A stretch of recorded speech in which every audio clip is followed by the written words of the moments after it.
Now then, who remembers Kre-O? Well, it's easy to forget unless you're watching T-Fan Page 101's awesome show. But when Kre-O first came out, it was amazing and everyone wanted to get their hands on them, including me. So let's have a look at the Kre-O set that I still have in my life. This is Mirage. Just look at him, he looks really good, and the look he has is definitely Mirage. Plus it says it right there on his butt. He looks alright, but there are definitely some issues with him. His legs are really long, his arms are really thin, and he just doesn't even have any hands. And the reason that this thing is on him is because it's the front of the vehicle mode, and it's supposed to look like the weapon on the Classics toy since the front of the vehicle mode becomes the weapon. But I don't even know what that's supposed to look like. It's just strange. Now these things don't really make it bad, but that doesn't mean that it's any good either. It's somewhere right in the middle that's just like, meh.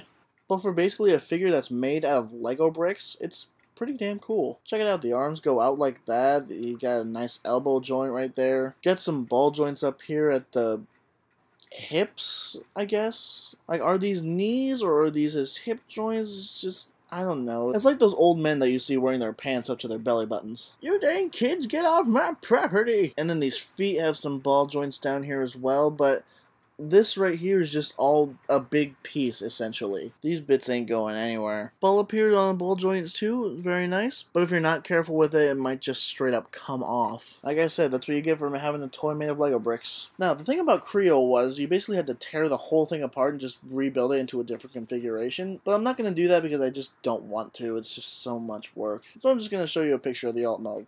There it is, right there. And that's basically your lot with Mirage. And the packaging came with 2 little Crayons, but I don't have them anymore. Speaking of Crayons, let's have a look at them real quick. At first when Kre-O was coming out, that's basically the only way you could get Crayon figures, just buying one of the sets. But eventually they came out with a line called Microchangers, and that basically sprawled into either a line of combiners that you could buy, or these nice little blind bag figures. So while I've got you here, let's have a look at Microchangers Singe and Kup. These little guys are just adorable, but I'm just a sucker for any Transformers themed toy that can just fit into your pocket. Kup here is actually really nice, and he looks like he did in the G1 toy if he were, you know, completely tiny and a Lego guy. But unlike Lego guys, the little arms and legs are on ball joints, so instead of just going forward and backward, you can also get some nice outward movements. But Singe here has always just left a sour taste in my mouth from day one. But that's because he's broken. His arm here just basically fell off once I got him out of the packaging. But now that I've super glued it back on there, it looks alright, but you can't actually use this one arm. Thanks, Dollar General. And again, the way you transform these guys, you basically just explode them and put them back into what they're calling vehicle modes, but they all look pretty much completely stupid, so just leave them in these modes. And if you don't transform your little Crayon dude, you're basically stuck with a little pile of bits that you can build into basically a generator from Dead by Daylight. But unless you're going to get creative with these types of things, you're basically just leaving them off to the side. So these little guys are adorable, and I still love them even after all this time. But I can't really say anyone I know is going to actively go out and buy one of these sets, unless they're a die-hard Kre-O fan. And I think that's pretty much all you're going to get out of Kre-O these days, and I'm pretty sure that's the gist of the video. So there's been another quick review from me. You all know who I am, and remember, don't grow up, be nerdy,